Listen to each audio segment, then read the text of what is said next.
आजकल छोटे छोटे परिवारों में अलग अलग परिस्थितियां हैं, एक एक संतानें हैं, एक संतान को आप विदेश भेज देते हैं, बहुत कम चांस रहते हैं कि वो वापस लौटेगा। उसका कारण ये है कि वहाँ की सुविधा और जो यहाँ के मुकाबले में आय उपार्जन और बाकी अन्य जो सब चीजें हैं, वहां जाने के बाद वो जब उन चीजों का कंपैरिजन करता है तो वापस लौटना इतना आसान नहीं रह जाता है। इसलिए सदैव जैसे मैं गया था, मैं जब यहाँ से गया तो मेरे दिमाग में ये चीज तय थी कि मुझे एक समय के बाद वहां से लौटना है, और लगभग वो मेरे फ्रेम में था। मैं 2009 में गया, मैंने सोचा था कि 2020 तक मैं लौट आऊंगा, तो मैं 18 तक लौट आया, क्योंकि ये चीज मेरे दिमाग में पहले से प्लान थी। और बहुत से लोग जब वहाँ आपस में साथियों के साथ चर्चा करते थे और जब अपने अपने अनुभव और बताते थे कि क्या आगे आपने जीवन में क्या करना है, आप क्या करोगे, जब मैं इस चीज को बताता था तो सभी आश्चर्य करते थे कि ऐसा संभव नहीं होगा कि वापस लौट जाएगा, क्योंकि वहाँ बहुत सारे अभी अपने लोगों में ऐसा रुझान हुआ कि अपने समाज के बच्चे जाने लगे हैं या लोगों में ऐसी जागरूकता आई है। तब पंजाबी लोग, और जिस क्षेत्र से अपने गंगानगर से हैं तो बहुत सारे पंजाबी लोग होते हैं, तो इनके जब अंतिम संस्कार के बाद जो हड्डियां होती हैं उसको जिसमें डालते हैं पूजा बोलते हैं, तो मुझे कहा करते थे कि यहाँ से तो सब वापस पूजे में ही जाते हैं, कि अस्थि ही जाती है, विदेश आने के बाद वो जाता नहीं है। परंतु मैं लौट आया, ऐसा मैंने तय कर लिया था कि एक दिन अपनी मिट्टी को वापस लौटूंगा। अपने अध्ययन और अपनी नई संभावनाओं की तलाश में समाज के अनेक युवा हैं जो एक देश से दूसरे देश का सफर तय करते हैं और अपनी संभावनाओं को नई जमीन पर तलाश करते हैं। न केवल संभावनाओं की तलाश करते हैं बल्कि सुदूर विदेशों में रहकर भी अपने जीवन मूल्यों को सदा जीवंत रखते हैं, अपना अध्ययन भी करते हैं, अपना रोजगार भी करते हैं, और जो अन्य कोई व्यक्ति वहाँ विदेश में अध्ययन के लिए या रोजगार के लिए आना चाहे उनका पथ प्रदर्शन भी करते हैं, अपनी संस्कृति को भी अक्षुण्ण बचाए रखते हैं। ऐसी ही एक शख्सियत आज हमारे बीच में मौजूद है, श्री इंदर गोदारा जी। आप ऑस्ट्रेलिया से हैं, लेकिन मैं आपके पूर्ण जीवन का परिचय देना चाहूंगा।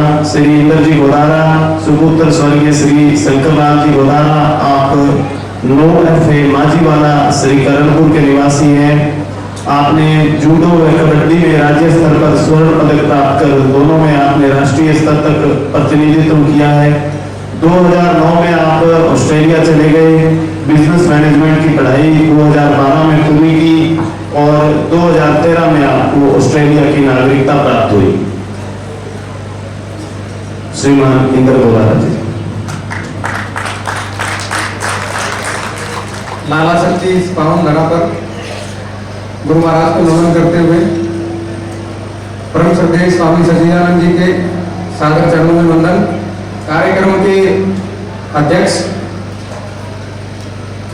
कार्यक्रम के मुख्य अतिथि और कार्यक्रम के विशिष्ट अतिथि, माताओं, बहनों, बुजुर्गों और युवा साथियों, आप सभी को सादर निमन प्रणाम।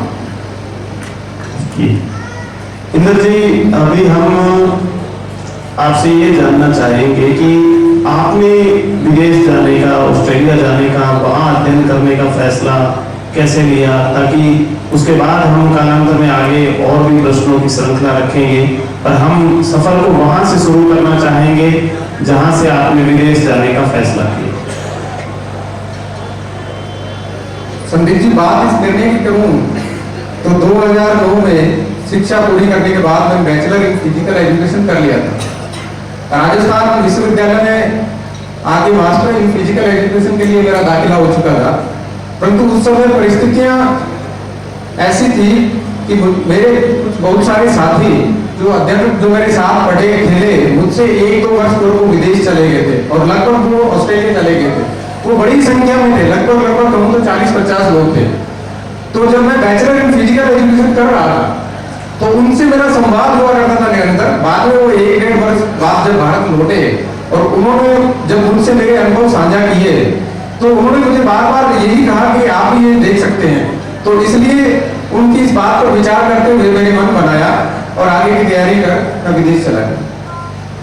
बिल्कुल इंद्र जी, चूंकि अब समाज के अंदर धीरे धीरे इस चीज का एक क्रेज या यूं कहें कि चलन बढ़ा है कि अब बहुत से ऐसे नौजवान हैं जो विदेशों में अध्ययन करना चाहते हैं, विदेशों में रोजगार करना चाहते हैं। तो मैं ये चाहूंगा कि हम यहाँ से प्रारंभ करें कि जो युवा हैं जो जाना चाहते हैं विदेशों में, उन्हें प्रारंभिक तौर पर किन किन चीजों का ध्यान रखना चाहिए, और वहाँ विदेशों में खासकर मैं यूं कहूँ कि ऑस्ट्रेलिया के संदर्भ में तो किस फील्ड का ज्यादा स्कोप है। संदीप जी, आपने बात की युवाओं की, अगर जाना चाहे तो उस संबंध में मैं ये कहना चाहूंगा कि ये आपका प्रथम विकल्प नहीं होना चाहिए, बहुत एक अच्छा विकल्प है। मुझे लगता है कि जिस धरा में, जिस भूमि में जन्मे हैं, पले हैं, और जहाँ उस सबसे पहले उस मिट्टी में रहकर वहां के लिए कुछ कर पाए तो बड़ी बात होगी। उसके बाद एक बहुत अच्छा विकल्प और बात है। परंतु अगर हमने विदेश का सोच रहे हैं तो 10वीं के बाद आगे के, जैसे अब यहाँ प्रतियोगी परीक्षाओं के लिए विषय चयन करते हैं, उसी तरह हमें विषय चयन करने चाहिए, ताकि जब हम 12वीं पास कर लें तो आगे के विषयों के आधार पर जाने का एक ही मुख्य जरिया है कि स्टूडेंट वीजा। तो अगर आपने सब्जेक्ट वो है मैच करेंगे तो उस हिसाब से अपने वो विषय चयन करके विदेश जा पाएंगे। दूसरी बात आपने की सेक्टर की, विदेशों में वहाँ की सामाजिक व्यवस्था और उन सब चीजों के हिसाब से मेडिकल लाइन में बहुत बड़ा स्कोप है। मेडिकल लाइन में मेडिकल डॉक्टर्स और नर्सिंग दोनों में, यहाँ नर्सिंग और वहाँ की नर्सिंग में लोगों के नजरिए और जो काम का धंधों का सब चीज का बहुत फर्क है, बहुत हाईली डिमांडिंग और हाईली पेड जॉब है वो। तो मुझे लगता है कि इस क्षेत्र में युवा अपना भविष्य देख सकते हैं, विषयों का चयन उसी हिसाब से करें और मेडिकल लाइन चुने और आगे इन दोनों क्षेत्रों में करें। और बहुत सारे क्षेत्र हैं, परंतु विषयों को पहले देखना होगा। बिल्कुल, लेकिन मैं ये भी जानना चाहूंगा आपसे कि जो अभिभावक है वो जो बच्चों को विदेश भेजना चाहते हैं और उनकी जो अपेक्षाएं आकांक्षाएं हैं वो थोड़ी अलग रहती है, क्योंकि वो उसे एक कहीं ना कहीं पैसा कमाने के एक जरिए के रूप में भी देखते हैं। तो वहाँ ऐसी किस प्रकार की समस्याएं इस सोच की वजह से आ जाती है, इन चीजों पर आप जरूर प्रकाश डालें कि सांस्कृतिक विविधता की समस्याएं आ जाती है, या जो पीछे से परिवार का जो एक आर्थिक दबाव है उसकी जो परेशानियां आ जाती है, उसमें कुछ लोग गलत फैसले ले बैठते हैं। इन विषयों पर आप जरूर प्रकाश डालें। देखिए, हम और हमारा समाज लगभग मध्यम वर्गीय परिवारों से आते हैं। बच्चे को शिक्षा आजकल हर जगह महंगी है, भले यहाँ हो या विदेश भेजने की बात हो। बच्चे को जो विदेश भेजने की तैयारी करते हैं तो एक बड़ी राशि उसमें खर्च होती है।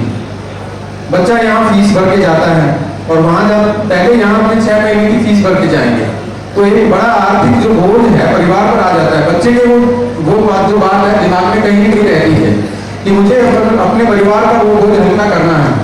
और एक बड़ा परसेप्शन ये बना हुआ है कि विदेश जब कोई जा रहे हैं तो विदेश और धन दोनों एक दूसरे के पूरक है। वो उनको ऐसा लगता है कि जाते ही चीजें ठीक होगी और जाते ही जो है वो आर्थिक भोजन करने लग जाएगा। परंतु हमें ये कभी नहीं भूलना चाहिए कि बच्चा जब यहाँ से जाता है तो वो न कि वहाँ व्यवसाय करने और न कोई सीधा नौकरी करने गया है, वो पढ़ने गया है।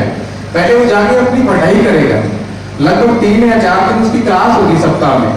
उसके बाद पार्ट टाइम जो भी है वो अपना काम या धंधा जो भी वहां करेगा, उसको आगे की फीस की व्यवस्था करनी है, वहां रहन सहन की व्यवस्था करनी है और सब खर्चे हैं उसको निकालने हैं। तो मुझे लगता है कि बच्चे पर कहीं कहीं आर्थिक बोझ या वो दबाव नहीं होना चाहिए कि अपने जाते ही बच्चे को एक धन की या डॉलर्स की मशीन समझे। थोड़ा सा उसको समय देना चाहिए ताकि वो अपने अध्ययन पर पूरा समय दे सके, ठीक से अध्ययन कर सके। क्योंकि जिस क्षेत्र में वो गया है वो ठीक से वो अध्ययन करेगा और उसी क्षेत्र में वो काम करेगा। क्योंकि जब वो अध्ययन के दौरान जब वो वहाँ काम कर रहा होता है तो कि उसने किस सेक्टर में काम किया है, अगर वो उस हिसाब से थोड़ा फ्री है आर्थिक दृष्टि से, तो अपना जो फील्ड है जिसमें पढ़ रहा है उसी में वो काम करेगा। तो बच्चे की पढ़ाई पूरी होने के बाद जो अगला स्टेप है वो है कि वहाँ परमानेंट होना, वहाँ की रहने की स्थायी व्यवस्था। नहीं तो जब तक आपका स्टूडेंट वीजा है 3 साल का या 4 साल का, आपको पूरे भारत लौटना होगा। तो जब तक आप ये नहीं कर पाएंगे तो वो नहीं होगा। तो क्या है कि बच्चा उस अपने फील्ड में काम करे, ठीक से अध्ययन करे, और जब वो स्थायी होगा तो बहुत सारे विकल्प हैं और बहुत सारे स्कोप हैं, सब चीजें ठीक हो जाती है। बिल्कुल, एक चीज मैं जो विदेशों में रह रहे हैं मैं उनके संदर्भ में जानना चाहूंगा कि जीवन है, जीवन के अंदर परिस्थितियां कभी विकट भी आ जाती है। तो ऐसी विकट परिस्थितियों के अंदर कहीं ना कहीं दोनों तरफ से एक दायित्व बनता है कि जिनके ऊपर ये विकट परिस्थितियां विदेश में जाने पर आई हैं वो किस तरीके से तालमेल बिठाएं और किस तरह से समाज भी उसको इस परिप्रेक्ष्य में देखें, क्योंकि कोई जरूरी नहीं है कि जो विदेश चले गए वो सब कामयाब हो जाते हैं। किसी को कुछ आर्थिक या किसी भी तरह की परेशानियां भी आ सकती है।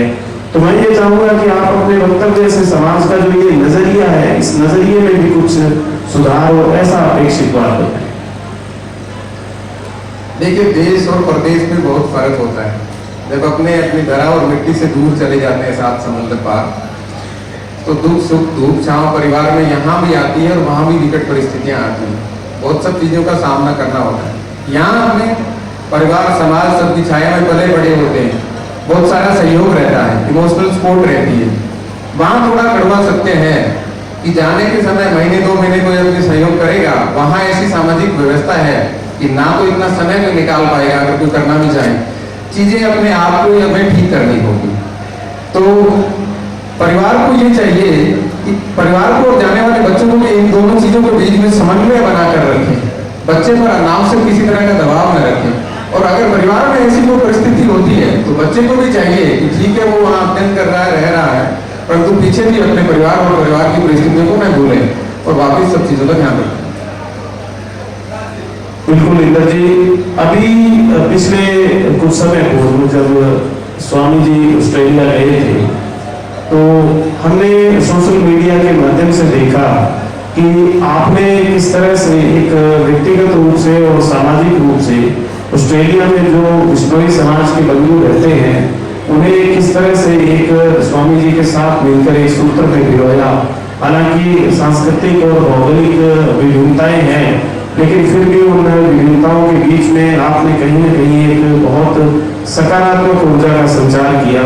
तो उन सांस्कृतिक विभिन्नताओं के मद्देनजर आप समाज को कुछ अवगत करवाना चाहें।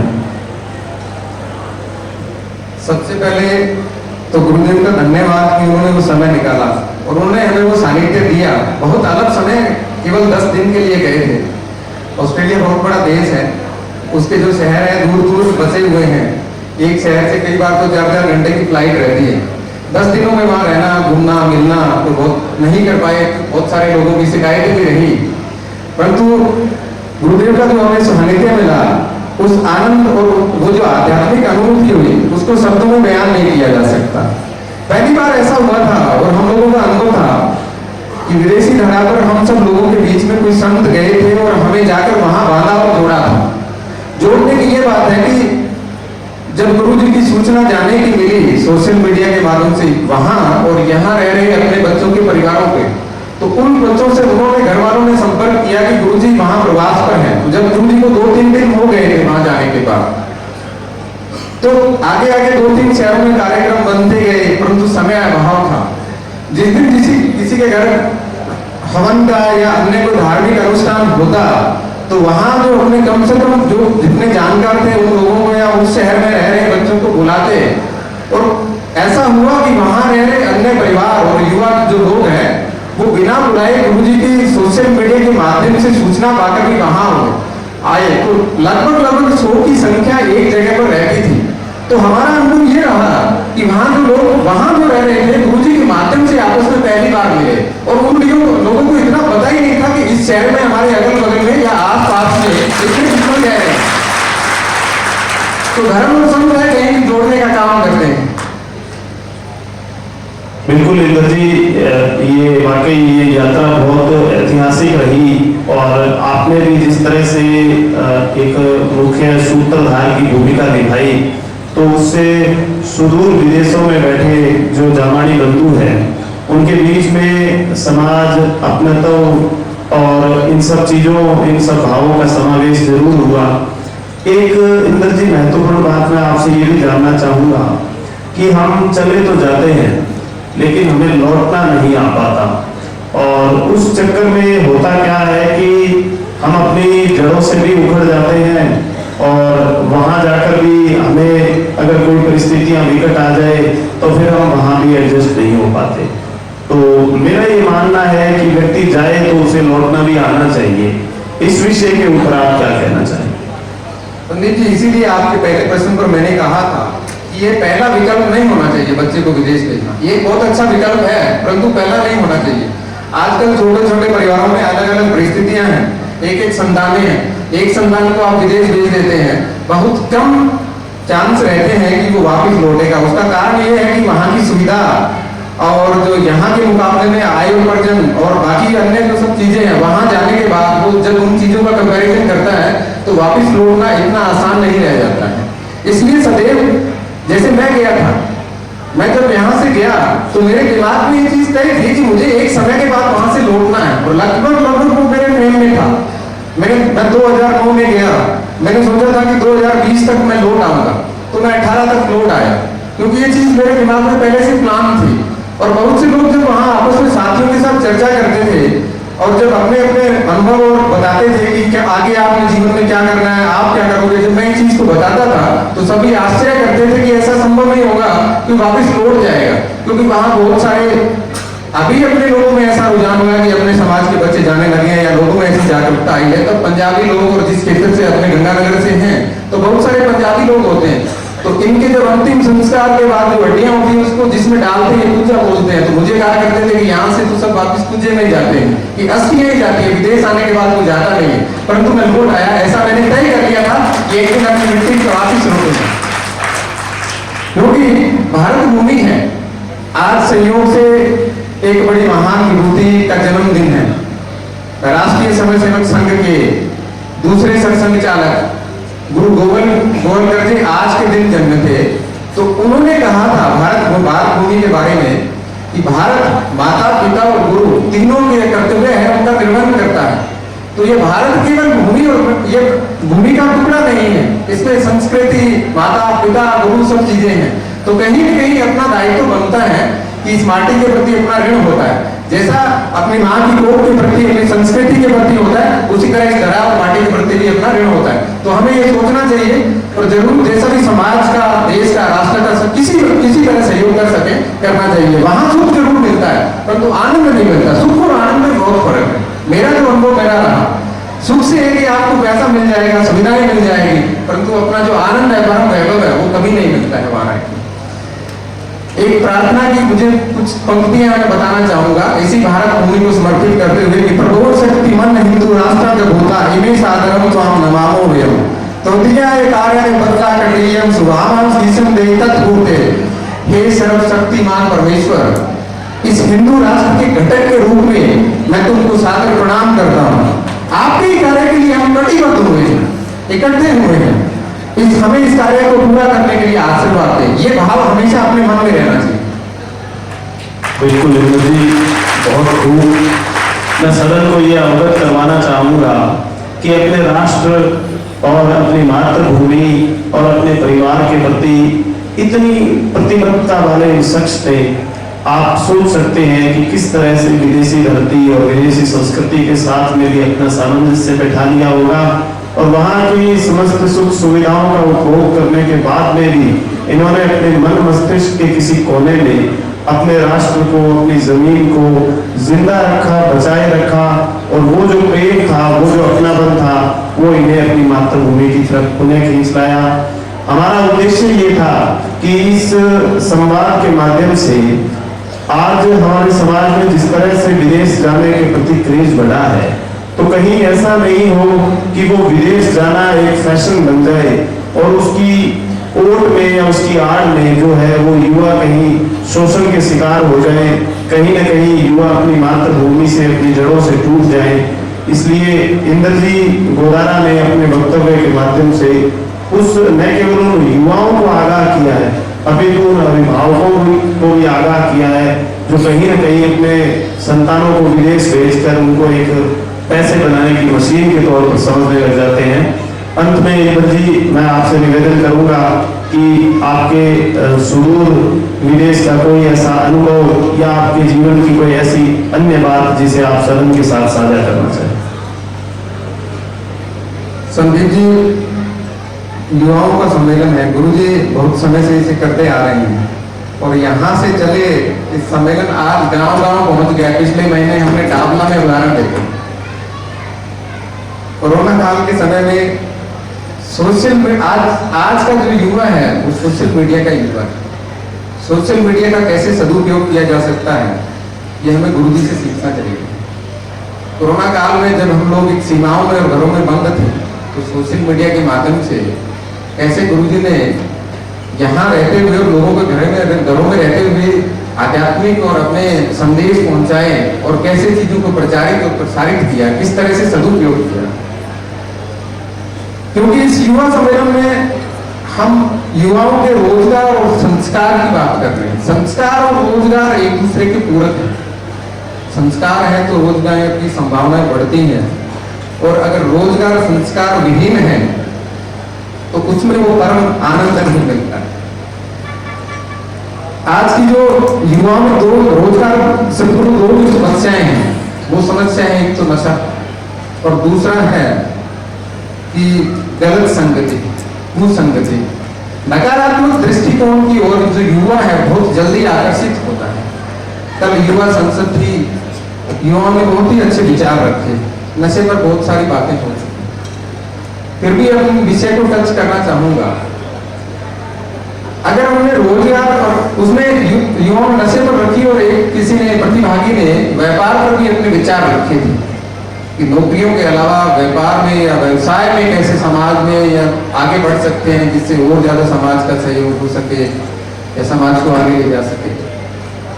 मुझे लगता है नशे की समस्या के साथ साथ युवाओं ने नशे को रोजगार बना लिया है। ये सबसे बड़ी, ये केवल समाज की समस्या नहीं है, ये पूरे राष्ट्र की समस्या है। उस नशे में वो तो डूबते ही हैं, इसे रोजगार बना लेते हैं। अगर रोजगार और व्यवसाय करना है तो व्यवसाय, मेरे साथ आदरणीय कृष्ण जी प्रभासरा साहब बैठे हैं, बाबा साहब भैया जी बैठे हैं, इनसे व्यवसाय करना सीखो, इनको आइडियल बनाओ आप व्यवसाय की दृष्टि में। वो चीजें तो अलग हैं। जिस दिन आप पकड़े गए, आप पहले तो और परिवारों को बर्बाद कर रहे हो, बात बिल्कुल बर्बाद होगी और बेइज्जती होगी, ये सब चीजें हैं। तो मुझे लगता है कि इन सब चीजों की समस्या का हल एक ही है, वो है जन्म दर्शन। गुरु महाराज ने अपनी वाणी में ज्ञानोपदेश देते समय कहा था, मोरा उपख्यान वेद। गीता, रामायण, इन सब का सार और वेदों की संज्ञा देते हुए उसकी तुलना है जो वेदों से की थी। तो माँ बाप को ये चाहिए कि संगति पर विशेष ध्यान हो। जो अपने आज की संतानें हैं उनकी संगति पर पैनी नजर रखें। जैसा बताया कि सोशल मीडिया का युवा है, घर पर बैठा है, परंतु वो कहाँ घूम रहा है, क्या कर रहा है, वो घर पर केवल शारीरिक रूप से है, मानसिक और कृत्यों की दृष्टि से वो क्या कर रहा है, इसको हमें ध्यान में रखना चाहिए। ये हमें पैनी नजर रखने की आवश्यकता है और संगति पर ध्यान रखें। इस पर गुरु महाराज ने संगति पर भी किसी एक प्रतिभागी ने कहा था, संगति पर विशेष शब्द कहा कि उत्तम संग सुसंग, उत्तम रंग सुसंग, उत्तम लंग सुसंग। जीवन में संग और रंग सबसे ज्यादा महत्वपूर्ण है। अगर उसके बिना आप सफलता पा भी ली, किसी क्षेत्र में कामयाब हो भी गए, तो वो आनंद नहीं मिलेगा। हमें हमारी कामयाबी में नैतिकता का उतना ही महत्वपूर्ण रोल होना चाहिए, आचरण का उतना महत्वपूर्ण रोल होना चाहिए।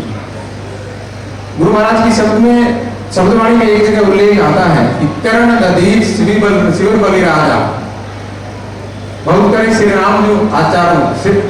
तो इसका है कि कर्ण, दधीर और श्री बलि राजा, इन लोगों ने, इनसे बड़े दानी नहीं हुए। दान के बल पर इन्होंने कीर्ति प्राप्त करने की कोशिश की, परंतु प्रभु श्री राम उतना दान और केवल अपने आचरण के बल पर उनसे ज्यादा कहीं आदर्श हो गए, कहीं की ज्यादा कीर्ति पाई। तो आचरण सबसे महत्वपूर्ण है। अपना समाज में आचरण, अगर आचरण ऐसा पेश करेगा तो वो न केवल समाज के लिए परंतु राष्ट्र के लिए अपने आप में एक मॉडल हो सकता है। बहुत बहुत धन्यवाद इंद्र जी। आपने अपने राष्ट्र निर्माण, व्यक्तित्व निर्माण और चरित्र निर्माण के बिंदुओं पर आपने अपना उद्बोधन दिया।